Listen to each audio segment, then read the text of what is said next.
பார்க்குற 3 மாடும் பார்த்தீங்கன்னா 3மே நல்ல வெயிட் மாடுனா 3மே நல்ல கிளி கொம்பு ஹெச்எஃப்ல ப்ரீட் மாடுனா 3 மாடுமே.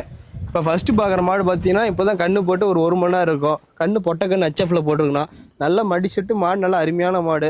சீம்பால் இப்போ 8 லிட்டர் பால் இருக்குண்ணா. சீம்பால் பீசியாச்சு. கண்ணு இப்போ தான் போட்டு ஒரு 1 மணி நேரம் இருக்கும். பொட்டை கண்ணு போட்டிருக்குங்கண்ணா.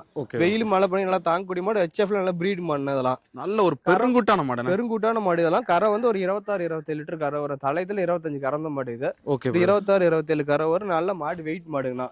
தோரணையான மாடு. இப்போ அடுத்த இந்த மாடு பார்க்குறேன்னா இது ஹெச்எஃப்ல ஒரிஜினல் ப்ரீட் மாடுனா. மாடு பாருங்க ஹைட்டா இருக்கு, பல்லு 6 பல்லு. நல்ல எண்ணெய் ஓட்டி நல்லா வளர்த்திருக்காங்கண்ணா. உடம்பு கூட அருமையான உடம்பு வேணும். இந்த மாதிரி பை வைக்கலன்னா இப்போதான் பை வைக்கிறது ஸ்டார்ட் ஆயிருக்குது. ஒரு 15 நாள் நல்ல குணம். ஒரு 15 நாள்ல இருந்து 20 நாள் டைம் எடுக்கணும். நல்ல கரை வரும். இது ஒரு 25 லிட்டர் கரை வரும். நல்ல வெயிட் மாடு. வெயில் மழை பண்ணி நல்லா தாங்கக்கூடிய மாடு.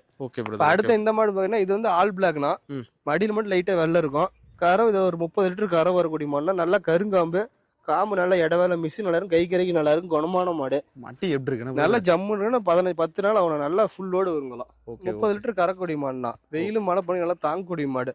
3 மேல ஓட்டி காட்டுறோம். வெயிட் மாடு, தோரணையான மாடு. வெயிலும் மழை பண்ணி நல்லா தாங்கக்கூடிய மாடு. தொட்டி தீனிக்கு எந்த பிரச்சனையும் கிடையாதுண்ணா. எந்த பிரச்சனையும் இல்லைண்ணா. தரமான சம்சாரி நல்லா இருக்குமா? சம்சாரி நல்லா இருக்கும். பண்ணைக்கு ரொம்ப பெஸ்டா இருக்குண்ணா. அதெல்லாம் யாருக்குனாலும் உகந்த மாடு சொல்லுங்க. யாருக்குனாலும் வாங்கிக்கலாம். அந்த மாடுலாம் நல்ல பெருங்கூட்டு பெருவருக்குமான மாடு. 3 மாடுமே தரமான மாடு. எல்லாம் மிஷின் கறவை, கை கறவை எல்லாத்துக்குமே நல்லா இருக்கும். அப்படிதானே? மிஷின்லயும் பீசனா, கையிலயும் பீசனா. நம்மளதெல்லாம் மிஷினே தேவையில்ல. கை கறிக்க பீசலாம். காம்பு ரொம்ப சாஃப்டா இருக்குண்ணா பீசுறதுக்கு. Okay okay. எந்த பிரச்சனையும் கிடையாது. பெண்கள் குழந்தைங்க யாரும் வேணா ஹேண்டில் பண்ணிக்கலாம் மாட்டேன். ஓகே.